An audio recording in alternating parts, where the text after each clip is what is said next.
Well, good evening.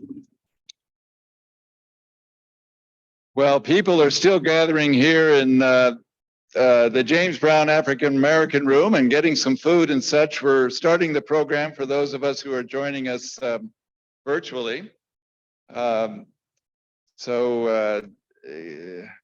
you're joining us online, we're letting you in now, and our in-person audience will be taking their chairs shortly here.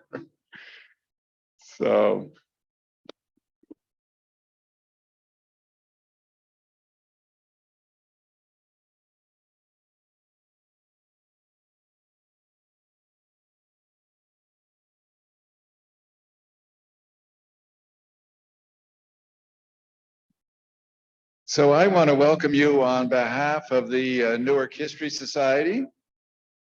We are so grateful for our partnership both with NJPAC and with the Newark Public Library. And to bring greetings and a welcome from the Newark Public Library, Dale Colston, who is in charge of all the special collections here at the Newark Public Library, but especially the James Brown African American Room. Dale, thank you. Good evening, and thank you, Tim. On behalf of Interim Director Ingrid Betancourt and the Board of Trustees President Dr. Lauren Wells, welcome to the Newark Public Library's James Brown African American Room. My name is Dale Colston, and I'm an Interim Assistant Director for Special Collections here at the library. I would like to acknowledge the traditional, ancestral, and unceded territory of the Munsee Lenape First Nations on which we are learning, laboring, and organizing today. We also recognize the devastation and continued legacy of the transatlantic slave trade, which contributed to present-day systemic racism and oppression. This space at the library, the James Brown African American Room, was named in honor of the late James Library Brown, a librarian, poet, activist, and influencer who was instrumental in making sure that the library seek and maintain books and resources and present programs examining and celebrating the African American experience. Mr. Brown was especially committed to urging Newark youth to pursue education and to understand the importance of the library's role in their academic growth. We are delighted again to partner with the Newark History Society, I am a member, and the New Jersey Performing Arts Center for tonight's program, fighting on two fronts. Our presenter, Dr. Greene, is a phenomenal historian, a friend to the library, and we are delighted to have him with us this evening. Now, please join me in welcoming NJPAC's Associate Producer of Community Engagement, Daniela Fonseca. Thank you, everybody. Thank you for coming. I want to welcome you on behalf of NJPAC. I want to thank you, Tim, and the library for the partnership. As I've told Tim, this is my first project since I started working at NJPAC, so I have a special affection for it. So thank you, and thank you, Dr. Greene, for coming. Back to Tim.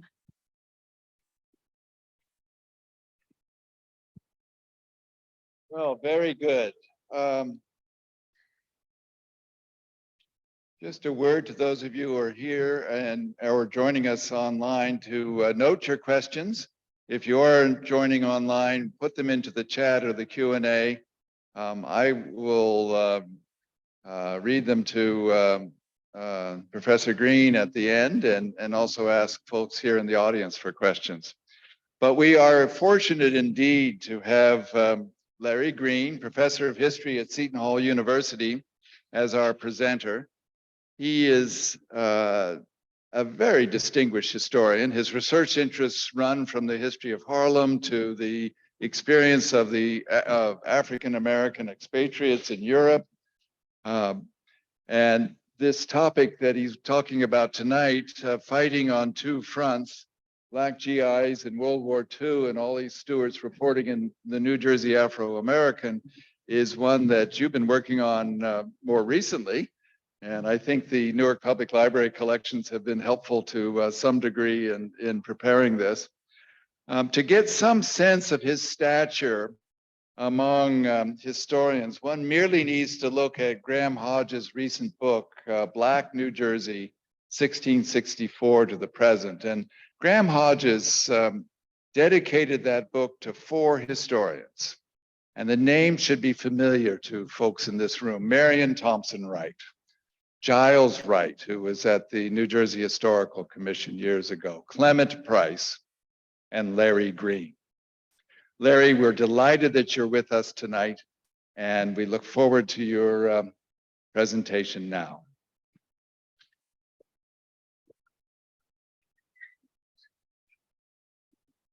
Good, I'm just going to.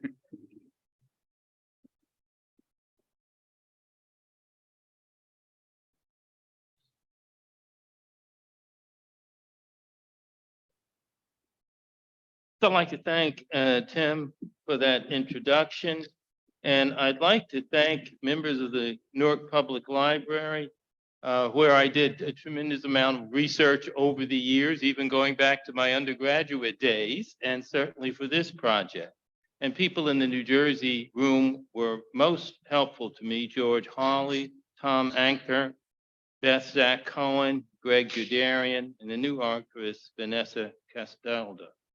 So I'd just like to thank all of those folks, and also the pioneers that were in the field of African-American history, and in particular in New Jersey. And Tim has already mentioned those people. So without further ado, I would like to talk a little bit about how I got interested in this field. And so first,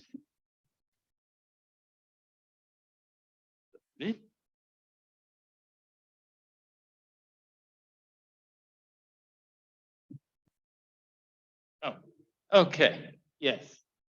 Well, here we see ODB, Office of Dependent Benefits. It was on Broad Street, I believe, in Newark. Yeah. My mother worked there. My parents came from North Carolina, and they migrated to New Jersey just before the war, just at the start of the war. Actually, the war had broken out in Europe, for jobs. And so I remember my mother talking about her experience at ODB, as she called it. My mother was also an English teacher and social studies teacher, and she stimulated my interest in African-American history and history in general. This is the General Electric plant in Bloomfield, where my father worked as a war worker,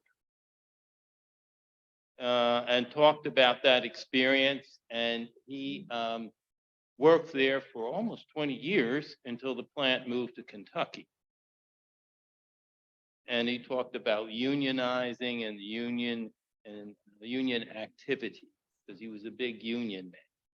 I should point out that my grandfather, his father, was also a reason why we came this way. He was a member of the Brotherhood of Sleeping Car Porters Union, and ran on the Phoebe Snow, which is the train that went north to Canton. Okay. So there are these connections, and I don't need to tell you about the role of that A. Philip Randolph, the head of the Brotherhood of Sleeping Car Porters Union, made with the first march on Washington, at least planned march, set for July of 1941. That is the impetus for Martin Luther King's 1963 march. So here, I'd like to talk about pre-World War II Ollie Stewart. Ollie Stewart was born in Gippsland, Louisiana in 1906, rural Louisiana. His father was a dean in Coleman College, a historically Black college in Louisiana. Gippsland is also known for something else. It is the place of the demise of Bonnie and Clyde on May 23rd, 1934. But I like to think that the Ollie Stewart family has, in fact, revived the reputation. So like many born in the South, he witnessed firsthand American Jim Crow.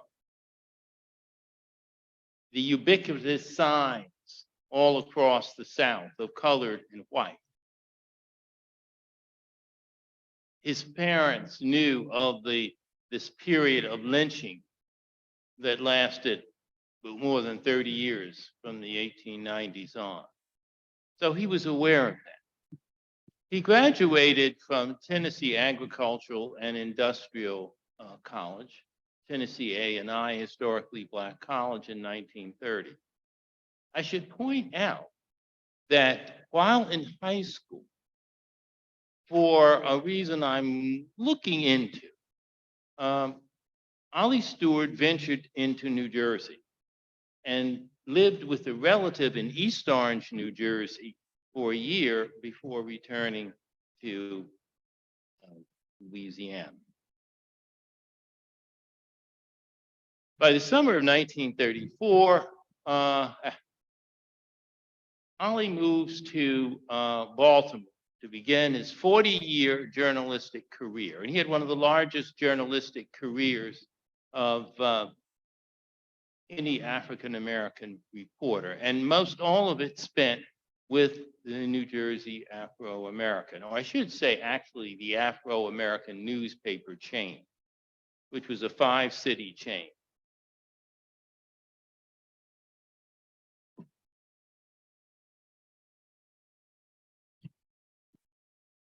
Ollie Stewart is also very important in that he had a larger vision of the world. And he went on in 1937, a 6-week Caribbean tour, writing articles for the newspaper about his experiences. One of the most interesting one is he saw Satchel Paige play in the Dominican Republic for Trujillo's personal team. That's another story. He also toured Haiti, and where he met Zora Neale Hurston, who was researching for her forthcoming book, Tell My Horse. As you know, Zora Neale Hurston received a master's degree in anthropology from Columbia University, studied with Franz Boas, their famous social cultural anthropologist. Her master work was soon to be released, Their Eyes Were Watching God. So Ollie Stewart met and traveled in many important circles and met many African-American artists. In 1940, he went on a 26-day tour in Brazil. And there was kind of a debate going on in American society, and in African-American society, was Latin America colorblind? In 1923, Robert Abbott, who was the publisher and editor of the Chicago Defender, went to Brazil, and he wrote a piece about there being an absence of racism in Brazil. Ollie Stewart's coverage reveals that's not quite the case. And I think he was more on the case than Robert Abbott, because Robert Abbott was denied a visa by the Brazilian consulate initially, and had to get the senator of Illinois to intervene for him.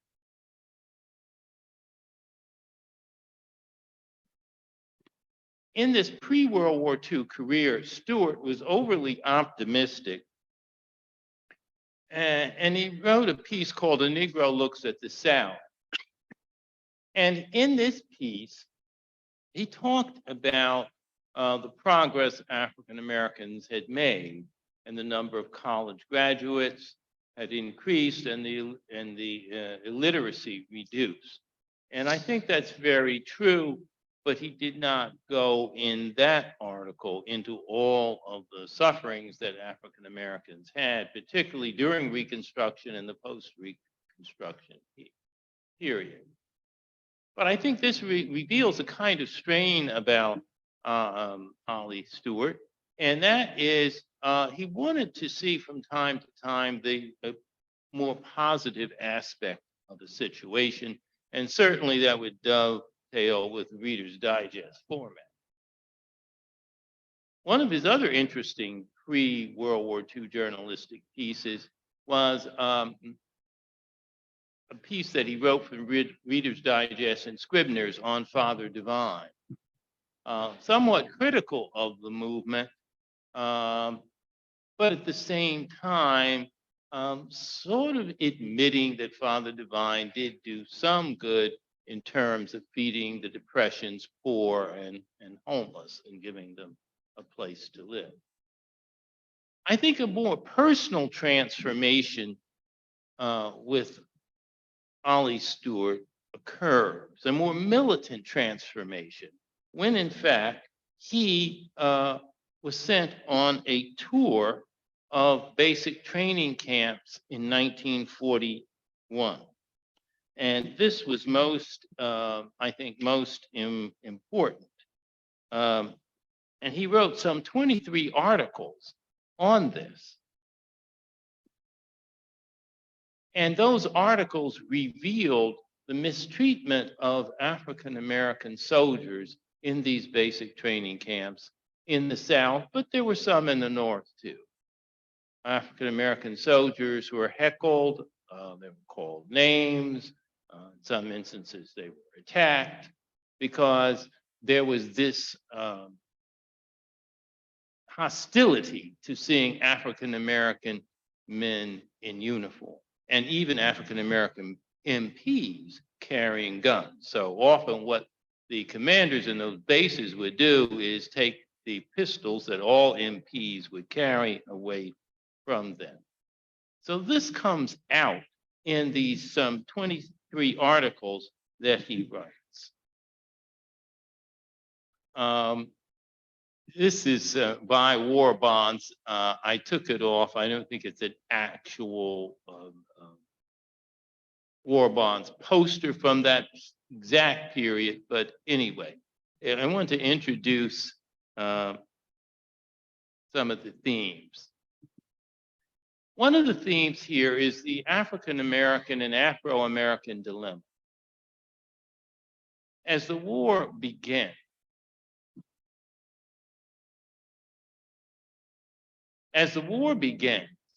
African Americans face a problem, the same problem that they had faced in World War I. How blunt should they be? How forceful should they be in criticizing racism in America, knowing full well that Black newspapers during World War I were under the scrutiny of the Justice Department, as Theodore Cornweeble puts forth in his book, Seeing Red, and recognizing that hostility. We know that A. Philip Randolph, Chandler Owen were briefly arrested in that period, not held for very long, because of the militant stance, anti-war stance of their publication, The Messenger. So this is the dilemma that African-American journalists and African-American publishers face as World War II gets underway. In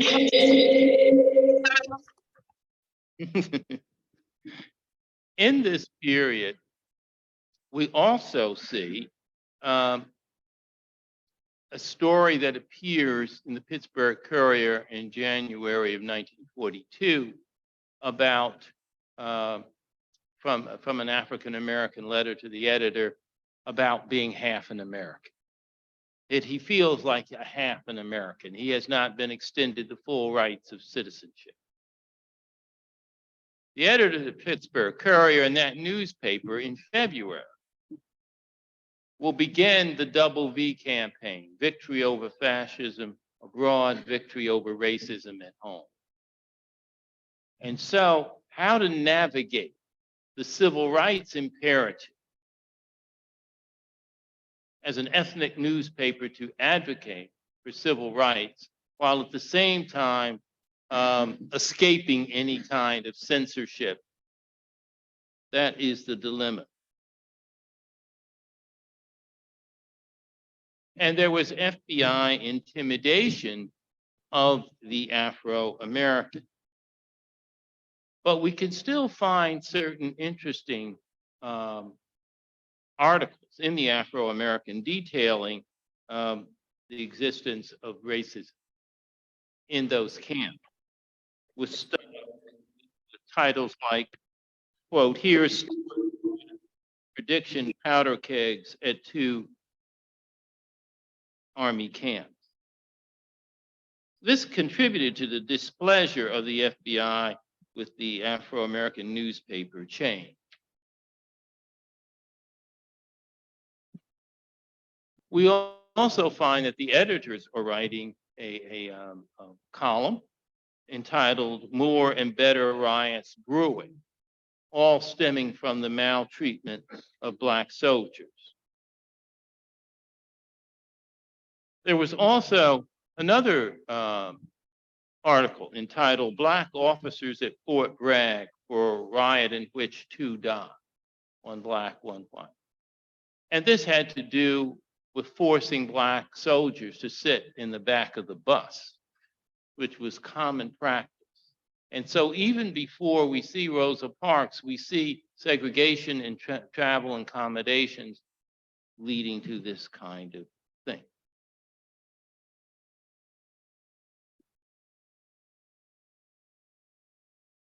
The newspaper wanted to advocate for desegregation of the Army. That is something that had been a Black demand going back to World War I, and was certainly a demand also with Blacks on the eve of World War II with the March on Washington movement. So the newspaper wrote, "Between the majority of colored and white men in the ranks, there is no ill feeling. There has never been. It is easily created, however, by the War Department, which does everything by the Jim Crow rule of the South and does not respect the absence of racial segregation that prevails in northern and western states." Well, that's a bit of a rosy picture, because there was de facto segregation all through the northern and western states.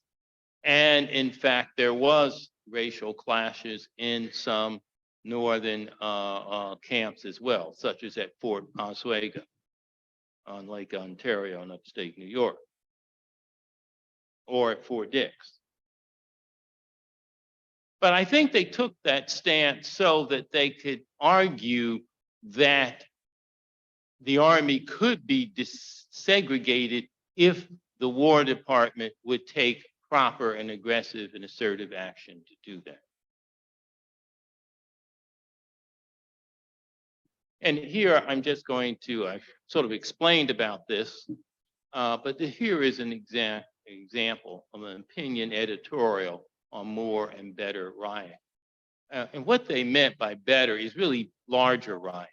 Unless this racial inequality and maltreatment of Black troops in the South did not improve, this is what the country had to look forward to.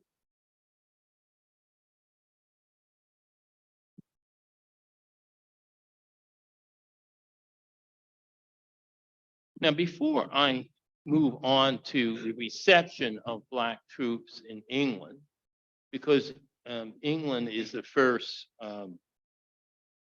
area that African Americans journalists went to. I'd like to say that as U.S. entered World War II, there was a sense of deja vu.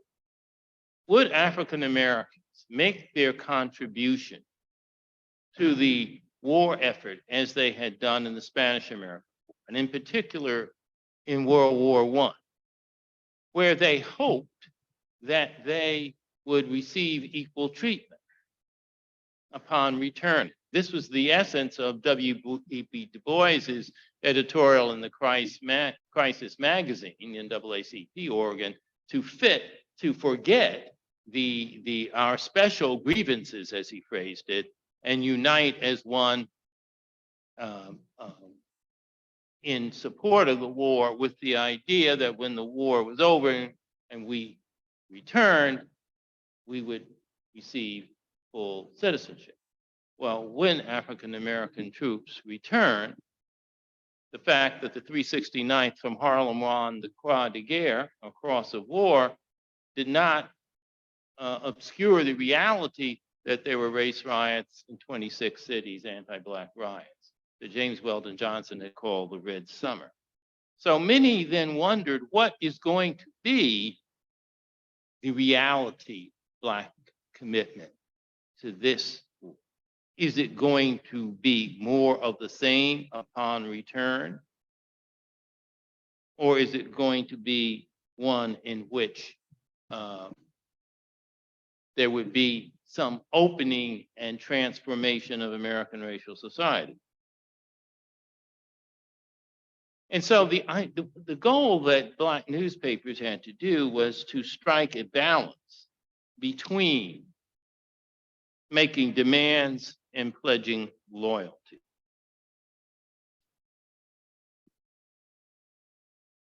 On December 8th, 1941, one day after Pearl Harbor, Colonel E.R. Householder met with 20 Black journalists. And he told them, when they asked about desegregating the armed forces, the Army, quote, "The Army was not a sociological laboratory." Ollie Stewart was in that audience of 20 Black journalists. And Ollie Stewart persuaded the publisher of the Afro-American, Carl Murphy, to seek permission to send war correspondents to Europe. There had not really been any official African-American war correspondent in World War I that is sanctioned by the War Department, traveling with American troops. And Murphy, at the behest of Ollie Stewart, made the argument. And the argument was that if you want the African-American press to be fair and balanced, you must give them equal access as you give white people. And so this was the beginning of the recruitment of some 27 African-American World War II war correspondents. And it came out of that particular. But that also put the African-American press on the radar. And so I'm going to speak as we go through here about 4 attempts on the part of J. Edgar Hoover to suppress the African-American. The first attempt occurs out of a section of the Baltimore Afro-American called the Inquiring Reporter. Now, it's important to understand that the New Jersey Afro-American, Philadelphia Afro-American, Baltimore African-American, DC African-American, and Richmond African-American. These 5 newspapers were all a part of the African-American chain, and they were part of the big 3 of the African-American press. Chicago Defender, the Pittsburgh Courier, and the Afro-American paper chain. The African-American press is so important because it was the social media of its day. It is where the African-American population discussed internally issues of strategy, anger over racism, tactics to combat racism, as well as everyday life in the Black community. It was the public square, and had been so from 1827, when Freedom's Journal was founded, to 1957 with the desegregation of Central High School. to 1967, when the riots in Newark and Detroit occurred. That's a span of time. Now, with the advent of television and more Black reporters coming in, you could begin to see the African-American press begin to decline, but not in World War II. That will come in the 60s and late 50s. Okay. So this is why it is so important. Hoover found that one of the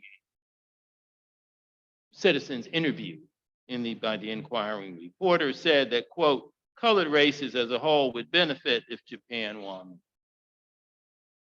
From that, Hoover went to the Attorney General office and asked the assistant, one of Biddle's assistants, Wendell Berge, head of the criminal division, to indict the newspaper on sedition. Hoover will continue this over the next 4 years. It is not something that he will let go. Secondly, he was angered by the Double V campaign initiated by the Pittsburgh Courier. And he sent Wendell Berge and the Justice Department 10 issues of the Baltimore Afro-American. Now, keep in mind, some of these same studies, we say Baltimore Afro-American, but some of these same articles will appear throughout the entire chain. One of the reasons I find the Black press so interesting is I want to get into what are Black people reading, what are Black people thinking.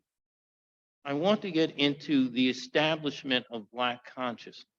And you can't get this by studying the white press, certainly not in this period when there aren't any Black reporters. The first Black reporter in World War II is Ted Post. One.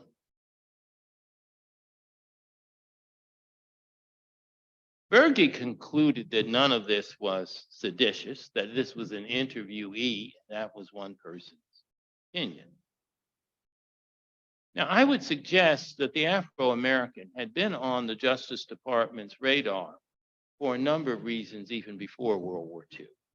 One, they had been a critic of European colonialism in Africa. In the 1920s and 1930s, even more recently, they had been critical of Firestone's interference in the internal governmental affairs of Liberia. That's a whole nother distortion, another issue of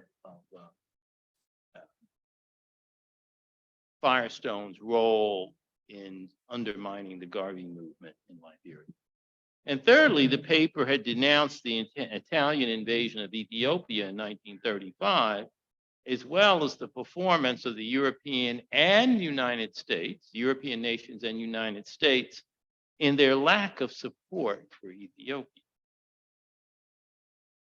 So for a number of reasons, the African-American newspaper chain was in Hoover's radar.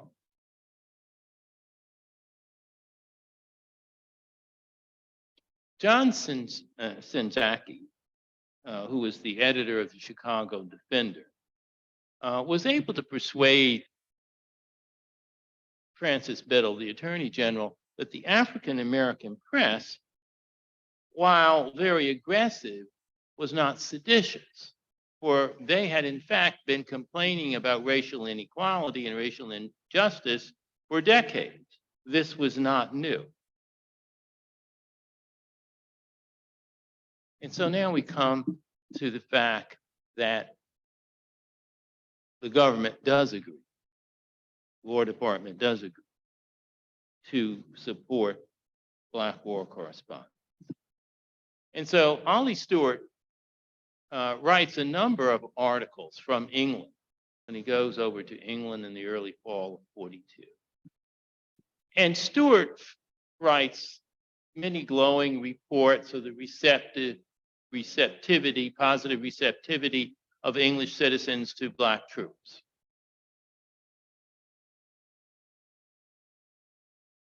This is a continuation of that article. Now, what Ollie Stewart doesn't say or write about are the clashes between Black and white troops in England. And even white troops become very angry when they are unable to persuade British restaurant owners, tavern owners, not to serve blacks. And that becomes an issue there. A great book on this is Graham Smith's book, the title of which is When Jim Crow Meets John Bull. And he goes into all of that. And so it does become an issue in the House of Commons. In which one of the representatives, as a friendly amendment, I'm going to quote this, that asked Winston Churchill to intervene with the Americans and for them to understand not to import their system of race relations. Churchill's reply was diplomatic, basically saying that he would take it under advisement. And I think you know what that means. Despite extolling the virtues of African-American troops in England, Hoover does not give up. And so between November of 42 and July of 43, he sent issues of the Afro-American, the Pittsburgh Courier, and the Chicago Defender to an Assistant Attorney General Berger, inquiring if these newspapers violated the Espionage Act. That was another one. Berger said essentially no, and that's the case there.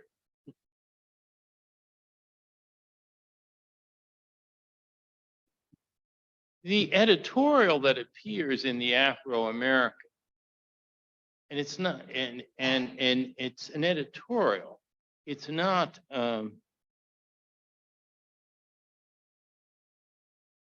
it's not under the Stewart bylaw, but I'm sure Stewart is feeding all of this information to Carl Murphy about the clashes. And so an editorial appears that Eisenhower is to blame for race friction. And in other words, Eisenhower, commander of American troops there, should have been more assertive in restraining the racist impulses of American troops. And so that's an interesting and courageous thing, editorial for them to write. Here, Ollie Stewart, after England, will go to North Africa. Because later in 1942, there will be the Allied invasion into Morocco and Algeria to wage war against the Rommel's Africa Corps, to confront Rommel's Africa Corps. And so Ollie Stewart is with American soldiers. Now that's a very interesting experience in North Africa. He lands in Oran, in Algeria. He lands in Oran, and he talks about his experiences with Black soldiers and how enthusiastic they are. He does not tell the whole story. The whole story will come out in an interview done in 1971, in which a white colonel there in Algeria tells him he cannot bunk with other white journalists. That ate at Ollie Stewart. It does not appear in the columns because he's concerned that if he is vociferous about this incident, then they might pull the credentials of African-American war correspondents. So he begins with headlines, our boys are making a good record, these kinds of things. They are eager to support the country's cause and so on. He does note when he interviews some people of color in England, or when he was there, that they had reasons particular to race. For example, he interviewed an Indian chap in the RAF who said, quote, when he asked, what are you fighting for? He said, quote, I am fighting for free India. In other words, down the line, Indian independence. When he asked a young man the same question from Nigeria, I fight with the hope of going back to my people to help them develop industry and national resources. When asking an African-American soldier from Florida, I am fighting to be free from segregation, was his answer. And segregation, when they say segregation, isn't just segregation, it's political disfranchisement, it's anti-Black violence, it's economic inequality.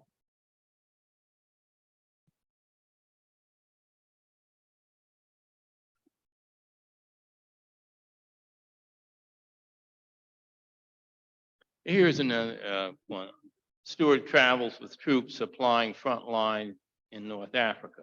A lot of Black troops were put into logistical support. And here, he wanted to give and correctly so, the impression that Black troops were making a major contribution to the war effort, even in non-combat roles. And so that was a major part of what he was doing.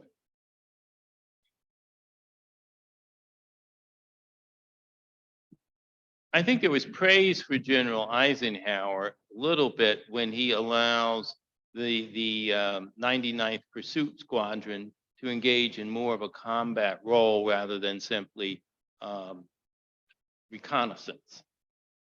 And so we can see a little bit here. And so he's talking about the 99th Pursuit Squadron flying over Sicily and over Pantelleria, which was an island in the Sicily Strait. Stewart will also be a part of a radio national hookup discussing National Negro Newspaper Week.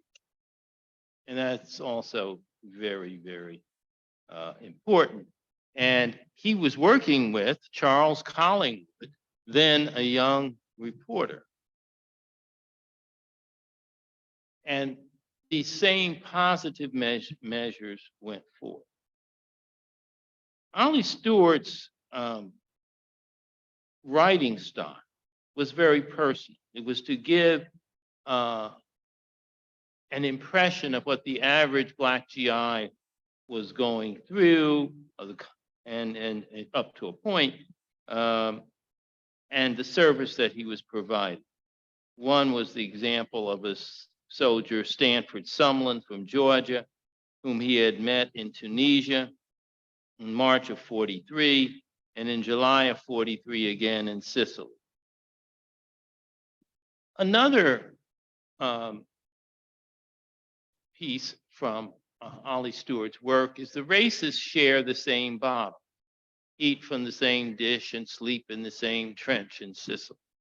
Again, the motive behind this, ignoring racial friction, is to push the idea that integration can work and the armed forces can be desegregated. So he's talking about that. Now, the reality, though, is a little bit different.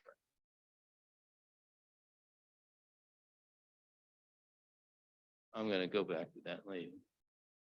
Army Jim Crow signs go up all over Italy. This is in an editorial, and it's noted, and it's also noted in Stewart's private reflections. In other words, where American troops went, they also carried American racial values and American racism and the idea of segregation. And the Afro-American is bringing that point I think, home.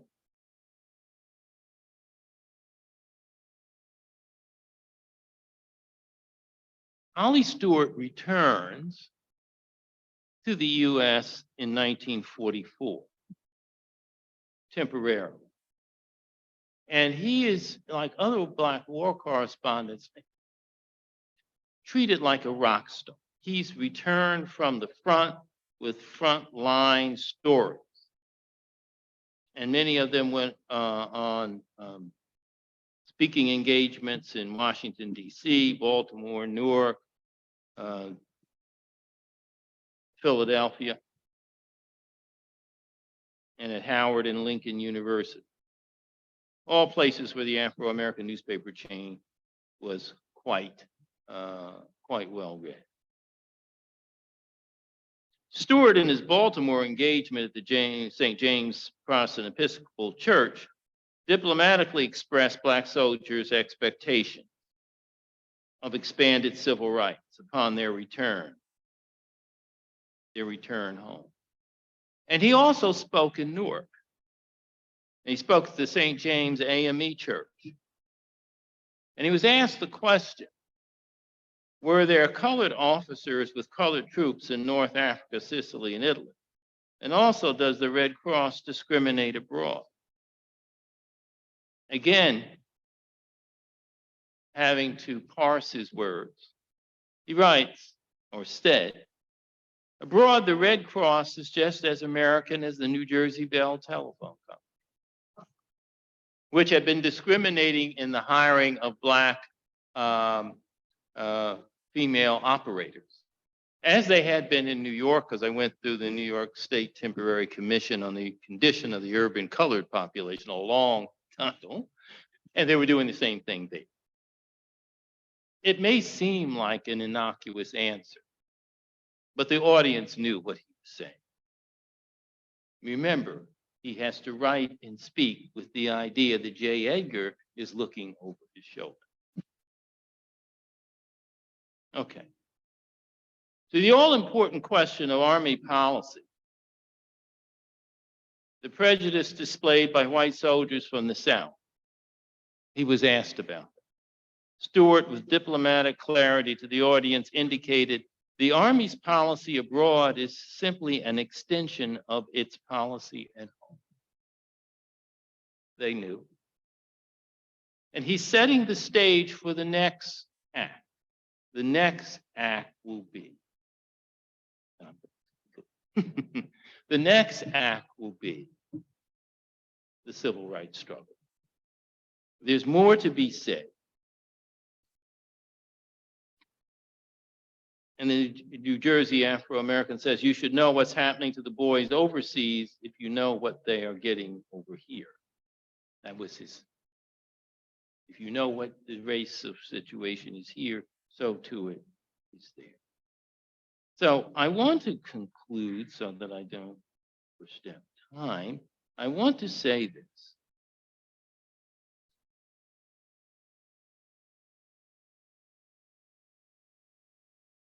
That he noted after the war ended on December 22nd, 1945, issue of the Afro-American, he had returned. The racial tensions in Germany were especially high, and Black soldiers would not go out alone at night without carrying nightsticks. Clashes between Black and white soldiers have been reported in England and France. Yet the mixing of Black and white infantry platoons as an experiment had some success.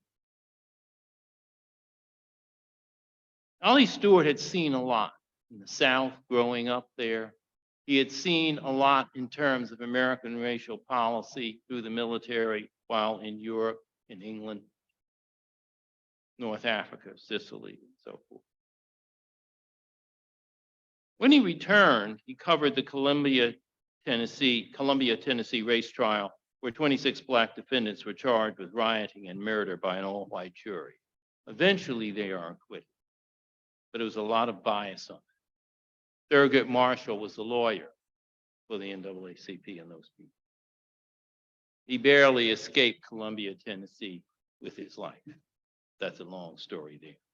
He also was with the Herman Sweat case of a Black student denied admission to the University of Texas Law School. And he witnessed the returning African Americans that were attacked, as they had been when they returned after World War I. He remembers, of course, that one Black soldier, famous case, was blinded in South Carolina over a bus issue. Again, segregation of buses. So he had seen a lot. And at that point, he will leave in 1948. He'll go to Paris, where he will spend the rest of his time until 1977, when he will return to the United States. He is the correspondent, Paris correspondent for the African American. He will join Richard Wright, who at the behest of Gertrude Stein came to Paris, never to return. James Baldwin, at the behest of Richard Wright, came to Paris. Baldwin said of World War II that something had died, and his respect for white America had died. And he did not want to be consumed by the bitterness that had consumed his father, who was both a victim of racism and an abuser of his own family. And he didn't want that bitterness to be his. And so he too left for Paris to join the African American expatriate community. People like Chester Himes, William Gardner Smith, and Ollie Harrington. The last picture I want to show you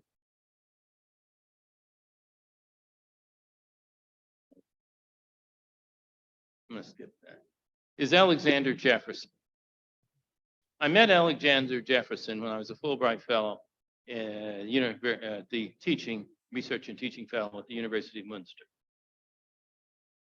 We organized a conference, African Americans and Germans. I was there 2005, 2006. His book in 2005 had just come out, Red Tail Captured, Red Tail Free, the memoirs of a Tuskegee airman and POW. He spent 1 year in Stalag Luft 3 and Stalag Luft 7N. These were operated by the Luftwaffe. They were POW camps. They had thousands of Allied airmen. He was liberated by Patton's Third Army. It's a wonderful book, and I remember talking with him.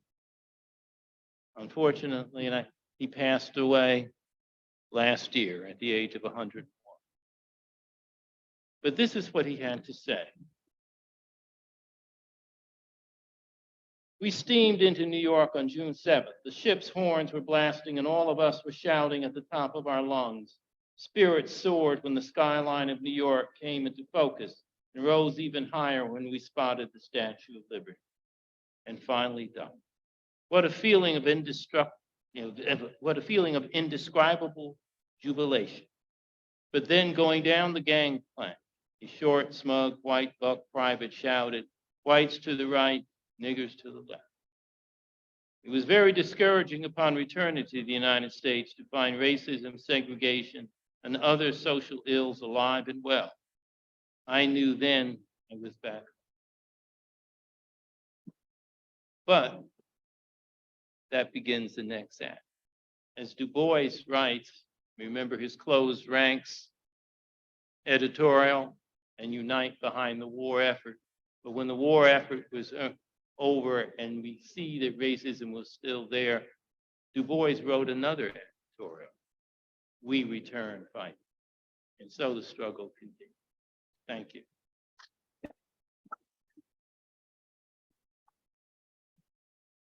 Keep going. Keep going.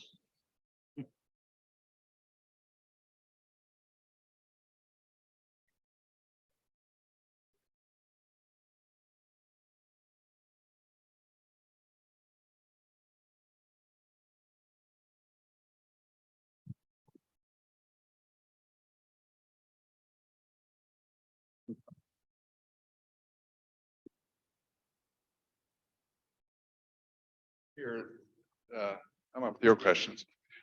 William May, whom you may know, says, Dr. Greene, in your research, did you come across any writings by Ollie Stewart about an incident at Fort Devens, Massachusetts, involving several Black female soldiers? The women had joined the army to serve as nurses. However, they were given menial chores. Eventually, they were court-martialed after continually refusing to do non-nurse duties. No, I haven't come across an article by Ollie Stewart on that. But it doesn't surprise No, me. it does not surprise me.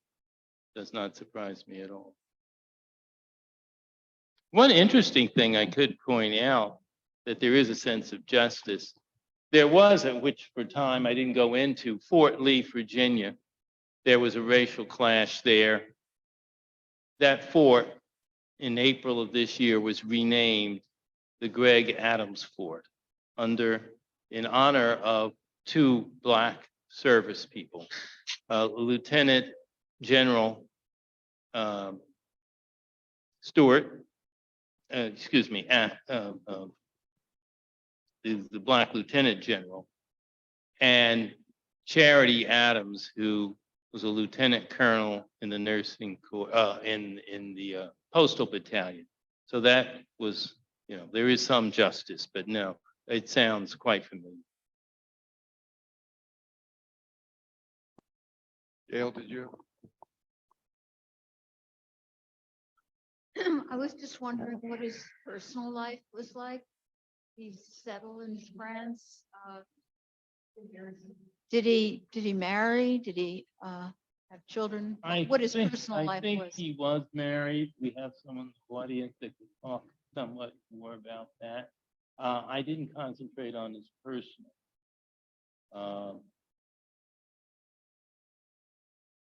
I didn't concentrate on his personal life, so I do know that he was married, but I don't know the details. Larry, can you comment more about the circulation of the New Jersey Afro-American? I see the byline, or it was published in Newark. Mm-hmm. And what was its circulation? Well, there was the Newark Herald and New Jersey Herald, another Black newspaper. But the Afro-American was more consistently published.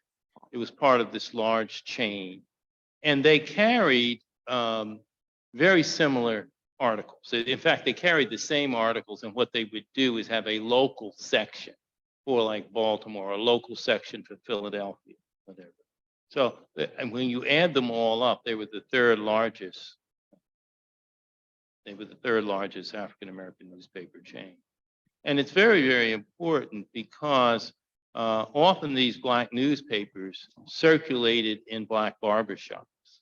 I remember reading the Pittsburgh Courier even in the 1950s and 60s when my father would bring it home from there.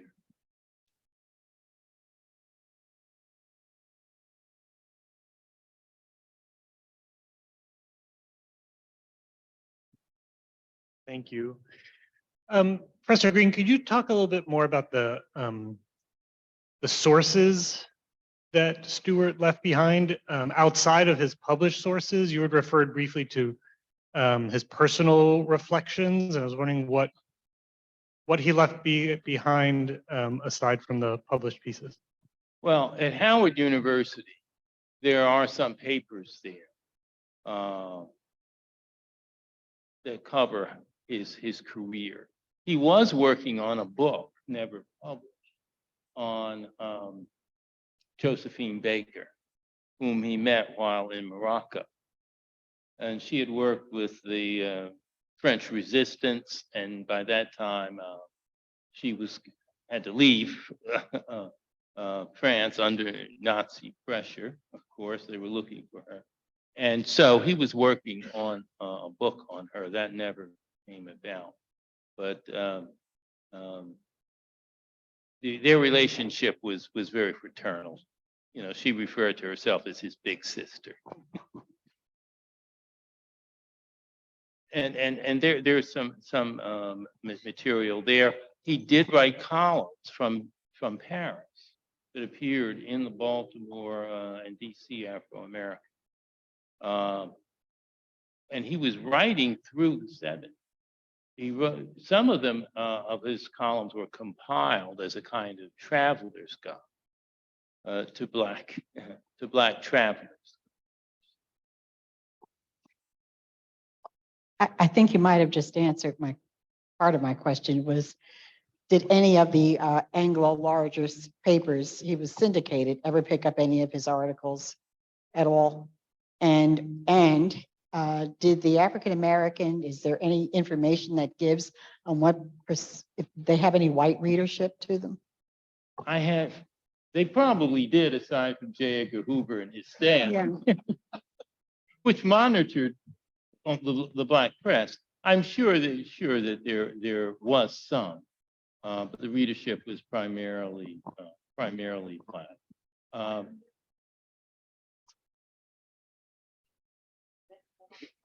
Okay. Yeah. You've told us some pretty jaw-dropping stories about how blatant the racism was, and some, I guess, what could benignly be interpreted as some ray of hope assigned to Eisenhower, which may or may not have been the case. I don't know, but given the need for discretion. Do you know of a single instance in which a white officer was held accountable for systemic persecution or abuse of Black soldiers? I don't know of any, which isn't to say that it didn't happen, but it was rare. In most of the instances where there were clashes, the blacks would be the ones at fault or by the authorities. So there wasn't very often. Even the Army judicial procedures and proceedings tended to court-martial more black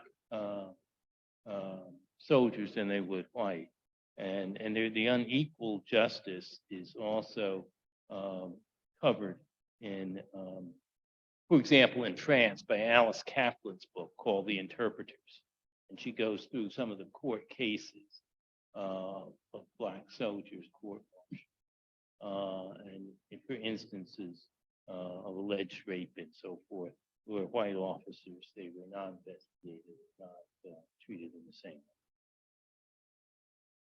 When I came to Newark in 1979 to become director of the Newark Public Library, one of the first publications that I encountered was the New Jersey Afro-American, which was routed among the entire administrative staff who were all white. Branch librarians were serving communities that were African American, but the administrative staff. So we all read the Afro-American for seeing what was featured as news, and then looking at the local news and the social news that was contained there about people who we would know. In the same way that we read the Star Ledger on a daily basis to know what was happening not only nationally, but locally, and the very extreme local coverage that came. So it was very prolific still in that day, and it was mandatory reading. So everyone read it, and it was very well known. As someone who had grown up in New Jersey, I never heard of the Afro-American, of course, growing up in an all-white area. When I came to Newark, here it was, it would come into the inbox and be routed to the whole administrative staff. So it was pretty significant through my tenure in 1987. I don't know what the final date was, but That's important, and that's good to know that the library staff read the paper and subscribed to the paper. That's very important. I neglected to mention that in a number of Army posts, the African-American newspapers were banned. Yeah. And some consistently, others not so consistently, because they were, you know, it wasn't a consistent policy, but yet it existed, you know, and it varied from place to place. But there were quite a few posts where it became difficult for Black soldiers to get the newspaper. Interestingly enough, as a youngster, my brothers and I, we used to sell the Afro paper, and there was a large demand for it because I would get 25 papers, my older brother would get 25 papers, and the brother younger than me would get 25 papers from the distribution center, which was on the corner of High and West Kenny Street. And we would go with my dad, he was an insurance guy. We would go with him and we would sell those papers to his policyholders. and we never had enough papers. Yeah. I mean, there was such a large demand for that paper. Because the community news was in those papers. Yeah, It wasn't in the Newark Evening News, the Star I'll never Ledger. forget that. I'll never forget. No. We sold those papers like hotcakes. Every week we would get 75 papers and we would get rid of them. They cost somewhere between a nickel and a dime. Somewhere in that vicinity. Yeah. But I wanted to ask you, the journalists, they didn't focus on reporting the disparities between the Black soldiers and white soldiers at the time? Well, Ollie Stewart did, but it was very subtle, and you would have to read through the subtleties. Now, the editorials in the African-American press, and particularly the Afro-American, the editorials did. For example, the one criticizing Eisenhower was not Ollie Stewart. That was the editorial. So it was a dual strategy, clear with the Afro-American. The editorial page and other pages would, by other reporters or just the unnamed staff, would take the criticism. They would put forth the criticism, the direct militant criticism. Ollie probably provided a lot of the information about the discrimination to the New Jersey Afro-American, to Carl Murphy, but it wouldn't necessarily come under his byline in terms of overseas, because there was the fear that the war correspondent credentials would be pulled by the War Department. But you will also find in the Afro-American, I didn't get because I was concentrating on war correspondent, the almost weekly criticism of discrimination in defense industries. It did not end despite the FEPC that was established. The segregated USOs, including the ones in Newark, the segregated blood bank, all of that was constantly criticized in the Black press and in the New Jersey Afro-American in terms of domestic criticism. And that was more above board. There's a lot of subtlety in Ollie Stewart's writing, because he also knows that his audience can read between. For example, when he's in Morocco, he writes something about peaceful Arabs. And he sees Arabs of different colors, and they all get along. You can fill in the blank. He's talking about a multiracial society where racism is wouldn't say non-existent, but certainly not prevalent. And the implication is, why can't that be? It's pretty clear. But the byline is peaceful Arabs. But then you have to read, as you read the story, you begin to see what he's talking. Looks like Tim has a special guest just before. Yeah. before we begin, you have a wonderful picture of Lieutenant Alexander Jefferson there. And my uncle was also Tuskegee Airman, also shut down, also POW. He was emancipated later, went on to become They a might have been surgeon. in the same Yeah, camp. they could have been, They're in yeah, became a Stalin's surgeon and There everything, were so, 5,000 here. right, yeah, so just interesting. Thank you, Tim. But how did the Afro-American cover Truman's desegregation order later in the 40s? And if you could speak into the mic. Oh, yes, he, they covered it, they praised it. And of course, they noted it was a long time coming. Because it had been a demand going back to World War. And it was a demand that Randolph and others had made when they met at the White House or put forth with FDR prior to the war. One more comment from William May, and then I think we'll close. He writes that African-American writer John Oliver Killens, in his novel, And Then We Heard the Thunder, wrote about racial violence between Black and white soldiers in England and possibly Australia during World War II. Are you familiar with that? So another good source. Are there other questions? Oh, here we have another one here. Afro-American reporters on the Stars and Stripes.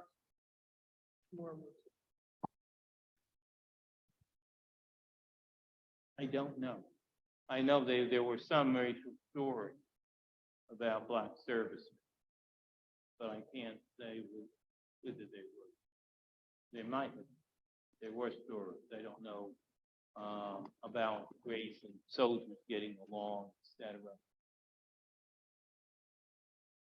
Well, if some of you want to hear personal stories about Ollie Stewart, perhaps you can talk to this gentleman here who is too reluctant to tell his own stories about knowing Ollie Stewart in Paris, right? But if you want those stories, do approach him later and perhaps he'll share them with you.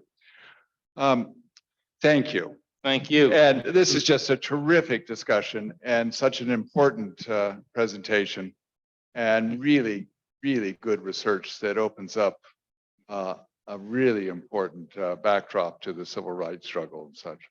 So let's say thank you again. Thank you. Thank you.